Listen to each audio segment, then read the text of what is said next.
European Union and Indo-Pacific deal with each other, the stronger will be their respective appreciation of multipolarity.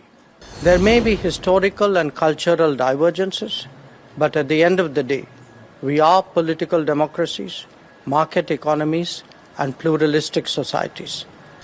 Transformations underway in India, like digital public delivery or green growth initiative, certainly merit EU's attention.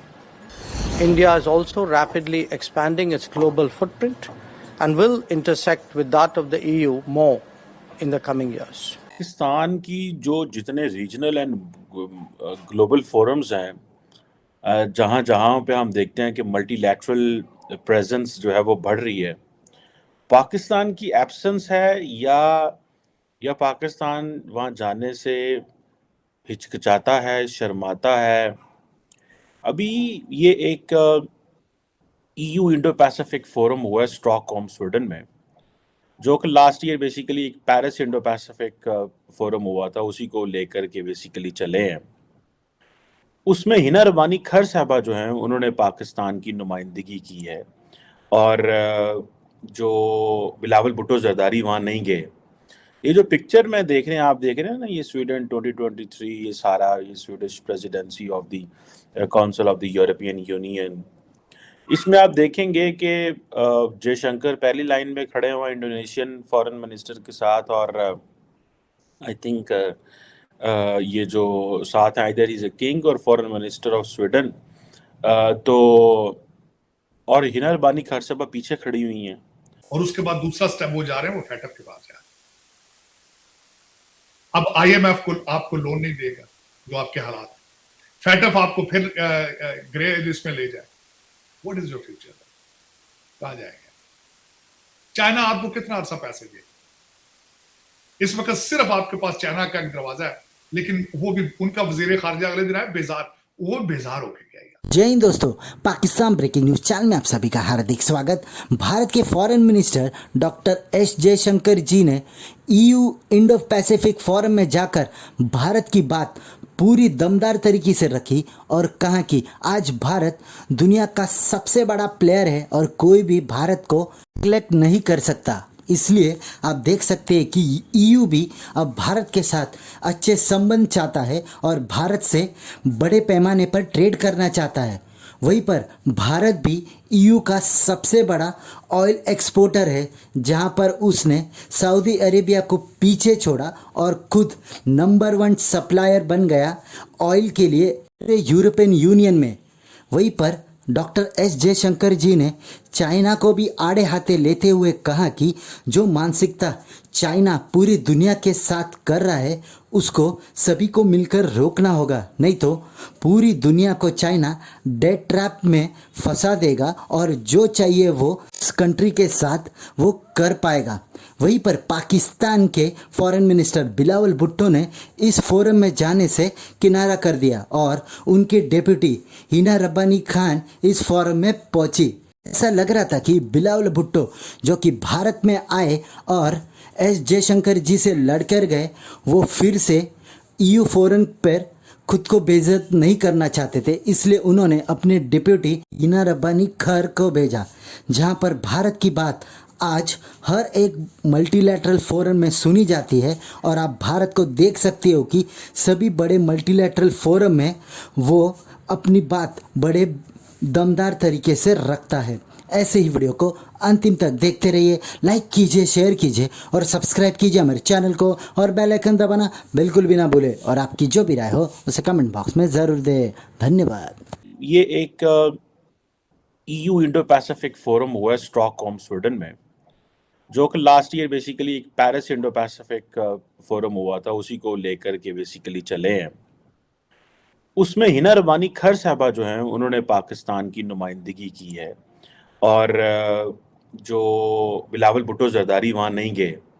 ये जो picture में देख रहे हैं, आप देख रहे हैं ना, ये स्वीडन 2023, ये सारा ये Swedish presidency of the council of the European union. इसमें आप देखेंगे कि जयशंकर पहली लाइन में खड़े हुए इंडोनेशियन फॉरेन मिनिस्टर के साथ और आई थिंक ये जो साथ हैं इधर इज अ किंग और फॉरेन मिनिस्टर ऑफ स्वीडन, तो और हिना बानी खरसबा पीछे खड़ी हुई हैं, और सेकेंड लाइन में वो साइड पे जो है ना खड़ी हुई हैं। अब बिलावल नहीं इसमें आना चाह रहे थे, क्योंकि बिलावल पिछले हफ्ते तो जयशंकर के लड़के गए हैं इंडिया में।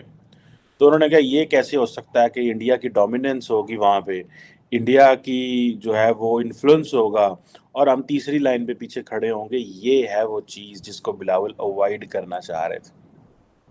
अब देखें कि ये आप देखें कि यूरोपियन यूनियन का अपना एक इंडो पैसिफिक का पर्सपेक्टिव है, ठीक है जी। वो वहाँ पे कहते हैं जी कि हमें सस्टेनेबल और इंक्लूसिव प्रॉस्पेरिटी चाहिए, जिसका मतलब ये है जी कि long term prosperity, inclusive mean सब ममालिक को साथ लेके चलना है, किसी को पीछे नहीं छोड़ना। जैसे फॉर एग्जांपल अमेरिकन जो हैं वो अपना एक उनका माइंडसेट है चीज़ों को, वो अपने लोगों अपने लाइक माइंडेड कंट्रीज को साथ लेके चलना चाहता है। चाइना अपने लाइक माइंडेड कंट्री को साथ लेके जाना चाह रहा है। कहते सारे एक इंक्लूसिव इंक्लूसिव है, करता कोई भी नहीं, हर एक को अपनी पड़ी होती है। इस्तकबाल किया, उनकी आओ भगत की, क्योंकि इनका जो माइंडसेट था, जयशंकर साहब भी आरएसएस के ही बंदे हैं बुनियादी तौर पे, तो वो इनको लाना चाहते थे एज फॉरेन सेक्रेटरी। और ये जब मैं बात कर रहा हूँ कि माइंडसेट क्या है जयशंकर का, वो आप उनकी किताब ही पढ़ लें जो उनकी आई है, शायद पिछले साल आई है, द इंडिया वे, वो भी आप पढ़ लें तो उससे बिल्कुल आपको मालूम हो जाता है कि जयशंकर का मिजाज क्या है। बिल्कुल वो आरएसएस के ही हिंदुत्व पे उनका बड़ा फर्म बिलीफ है। अब तो चूँकि वो राज्यसभा जो अपर हाउस है पार्लियामेंट का, उसके मेंबर भी हैं, अब बीजेपी के मेंबर भी हैं, तो अब तो खैर बातें खुल के सामने आ गई हैं।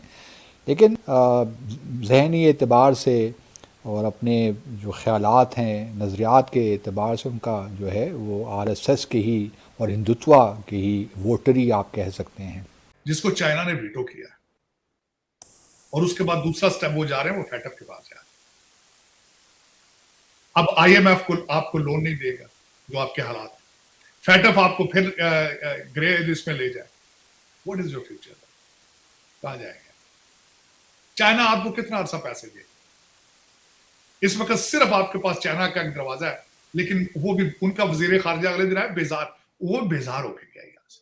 उसकी जो स्टेटमेंटें थी वो बेजार की थी, because this is what your character is. ये बहुत अरसा पहले ये हमारे जो भाई जिन्होंने ये 2018 में तजर्बा किया था, उनको चाहिए था कि बहुत अरसा पहले इसको रैप अप करके तो उसको माफी मांग लेते, वो कहते गलती होगी पर आठ भाई। हाँ, आज मैं जो कहता हूँ, खान साहब की स्टेटमेंट में अदालत में, वो कहते मुझे तो पता ही नहीं थी। कहते मुझे किस तरह ब्लेम कर सकते जब मुझे पता ही नहीं। इसी तरह यूरोपियन यूनियन का भी यही है कि जो ईयू है, ईयू इंडो पैसिफिक जो मिनिस्ट्रियल फोरम है, वो भी यही कहता है। सेकंड चीज़ जो है वो ग्रीन अपॉर्चुनिटीज़ की बात करते हैं, ग्लोबल चैलेंजेस को कैसे काउंटर करना है। और तीसरा जो है वो सिक्योरिटी लैंडस्केप कैसे इवॉल्व हो रहा है, उसको मिल के जो है वो करना है। अच्छा, मज़े की बात है पाकिस्तान के अंदर इसके अंदर कोई डिस्कशन नहीं हुई कि हिना रबानी खैर वहाँ गई हुई हैं। हालांकि मैंने देखा है उनकी जो वेबसाइट थी Swedish presidency of the council of the European union, उन्होंने हिना रबानी खैर की जनाब तस्वीरें सारा कुछ खाता शता लगाया हुआ था, और ताकि जनाब वो उनको जिसे कहते हैं ना कि उनकी प्रेजेंस वहाँ मौजूद है, ठीक है जी। और अब ये चीज़ें जो हैं दैट टेल्स कि पाकिस्तान दो चीज़ें हैं, या तो पाकिस्तान जो है वो अहमियत नहीं देता कि जी की लोड़ है जान दी होती, ठीक है, या पाकिस्तान की इतनी डाउनग्रेडेड किस्म की वो है प्रेजेंटेशन है, पार्टिसिपेशन है, वो कहते हैं क्या जाके करना है वहाँ पे, छोड़ो, ठीक है जी। पाकिस्तान वहाँ पे डिजिटल टेक्नोलॉजी की, क्योंकि हमारी जो यहाँ पे APP associated press of Pakistan जो गवर्नमेंट ऑफ पाकिस्तान की न्यूज़ एजेंसी है, वो जनाब वो जी trade, investment, digital technology, climate, environment, health and connectivities पे बात हम करेंगे, ठीक है जी। ये हमारा एजेंडा है। सारी गल है एजेंडा हमारा क्या, हिना रबानी खैर साहबा जो है वो अपना जारी बात है, she is representing, she is a minister for state for the foreign affairs, not a full foreign minister.